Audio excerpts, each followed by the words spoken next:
Welcome to the Deep Dive. We're your shortcut, taking the source material you share and getting straight to the point. That's right. We sift through all that info, the notes, the articles, and pull out what really matters, the key insights from the sources themselves. Exactly. And today, well, we're diving into a fascinating mix of topics, all pulled from the same set of source notes you sent over. Yeah, it's interesting. On one hand, there's this focus on language, like a very public linguistic slip-up. And on the other, something quite different. A letter from the US Department of Justice about Brazilian judicial orders. Seems unrelated at first glance. And your source material clearly puts them together, offering commentary on both. So that's what we'll explore. Our mission, as always, is to unpack what your sources are saying. We'll extract the details they highlight, understand the perspective, and see what connections, if any, emerge. Might be some surprising bits in here. Let's jump in. Okay, so first up, your notes really zero in on public communication, some specific linguistic moments. What are we looking at? Yeah, the material starts with a critique, focusing on language used by public figures. The main example given is Brazil's First Lady, Janja Lula da Silva. Okay, and the context? It was during an announcement about ENEM registrations, the big national exam. Right, and the source actually quotes the exact phrase she used. It does. It flags the phrase, "Tá no ar as inscrições pro ENEM." Tá no ar as inscrições pro ENEM. Okay. And the source material brings in some analysis on this. It introduces commentary from a Professor Roberta Macedo, presumably cited in the source you provided. What points does Professor Macedo make, according to the source? Well, first off, subject-verb agreement. The source notes she points out that as inscrições, the registrations, that's plural. Right. So the verb should be plural too. Estão no ar, not tá no ar. Ta being that informal singular contraction. Okay, so a basic grammatical point highlighted there. What else? The source also mentions Macedo's comment on the word pro. She's quoted describing it as an inexistent contraction of para-o. So technically informal, maybe not suitable for that kind of official announcement. Is that the implication from the source? That seems to be the angle the source takes, yes.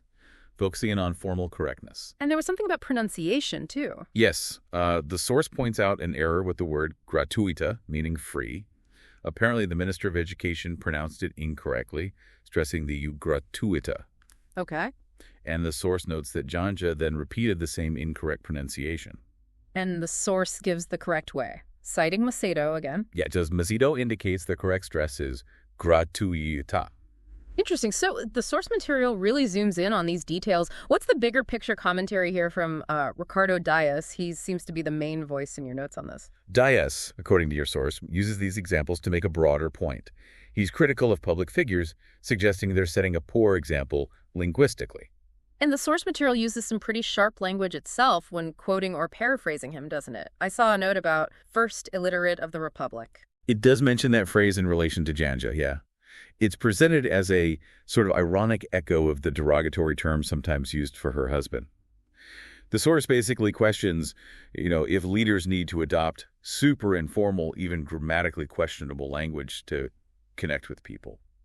Like, does connecting mean you have to mangle the language, as the source puts it? That's the question posed in your material, yeah. Yeah. It's a strong critique about the expected standards for public figures. Okay, so that's one whole thread in your source material is intense focus on language standards. But then, like you said, it takes a hard turn. A really hard turn, yeah. Straight into international jurisdiction and diplomacy. Specifically, this letter from the US Department of Justice, who was it sent to? According to your sources, it was addressed directly to Brazilian Supreme Court Justice Alexandre de Moraes. And the date mentioned? May 7th is the date cited in your notes. What was the whole situation about? Why the letter? The source material explains it relates to orders that Justice Moraes had issued concerning the social media platform Rumble. Rumble, right. So what was the core message from the US DOJ, according to how your source interprets it? Well, your notes highlight a really key distinction the letter made. It basically said, look, when it comes to Moraes' orders for actions inside Brazil, the U.S. isn't taking a stance on whether they're enforceable or not.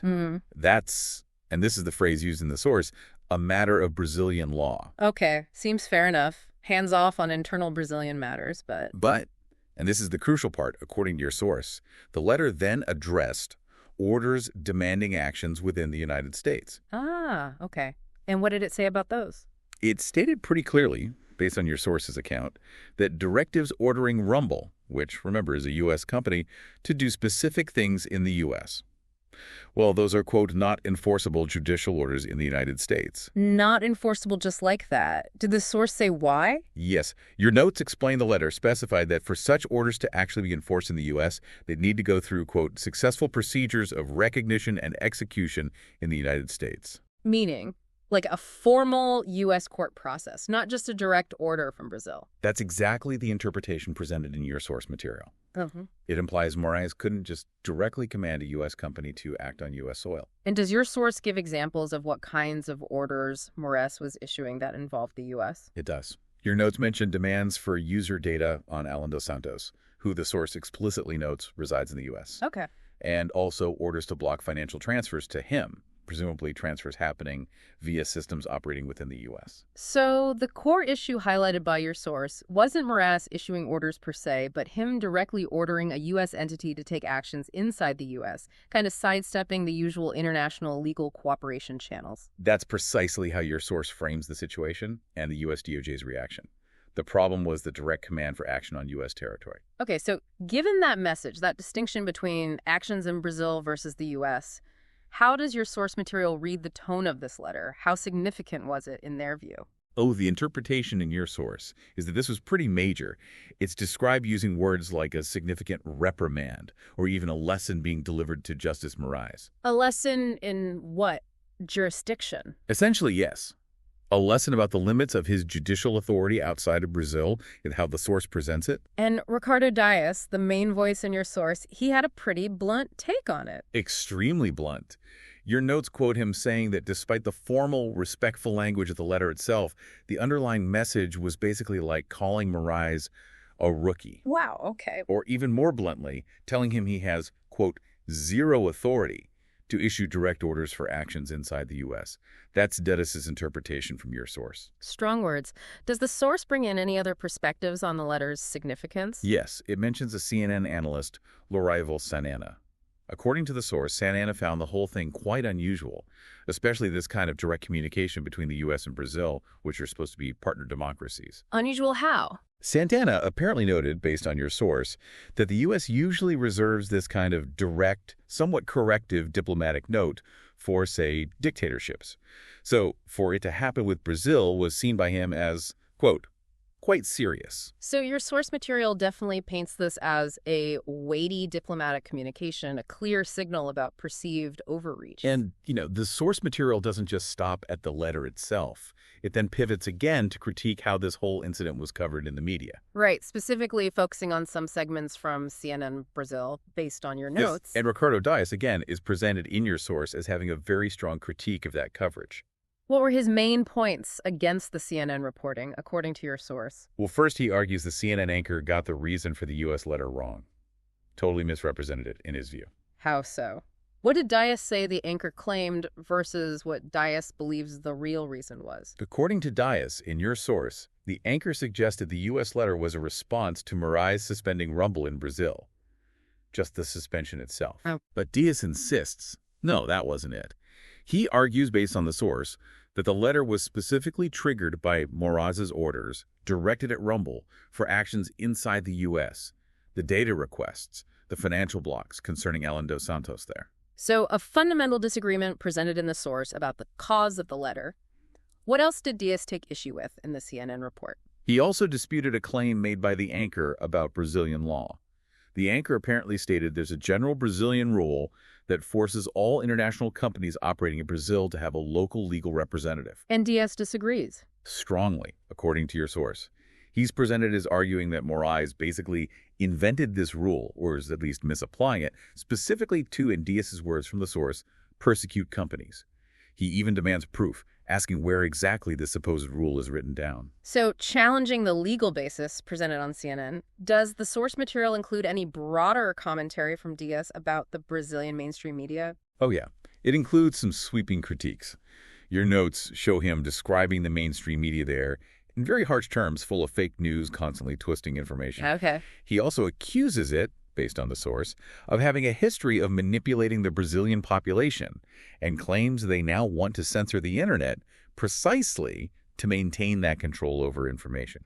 Pretty strong stuff. Wow. Okay, so when you step back and look at everything your source material covers, it's quite a range, from picking apart verb conjugations Grammar slip-ups. all the way to the complexities of international legal orders, US DOJ letters, and then critiques of major news outlets. It really is. And looking at them side by side, as your source does, kind of highlights these themes of communication, authority, how rules are interpreted and enforced, whether it's grammar rules or international law. And how information about all of it gets filtered and presented. So why should you, listening, care about these specific points from this source? Well, I think understanding these details helps you sharpen your own critical thinking. You can better evaluate public statements, grasp the tricky issues when laws and tech cross borders. And maybe become more aware of how different sources can frame the exact same event in very different ways. It gets you past the simple headlines. Exactly. It's about seeing the mechanics underneath the specific arguments and interpretations your source is putting forward. Right. Well, that wraps up our deep dive into this particular set of source notes. We've unpacked the source's critique of specific language examples, the details surrounding that US DOJ letter to Justice Moraes, and how the source interprets its significance. And also the source's own critique of how these events were reportedly covered elsewhere. So here's maybe something to chew on, based on what the source material laid out. In a world that's so connected, communication flying instantly across borders, what are the real limits on authority? And how do we navigate these situations where different people, different sources, give such vastly different accounts of what happened and why it matters? Something to think about. Until next time we dive into the source material you share with us.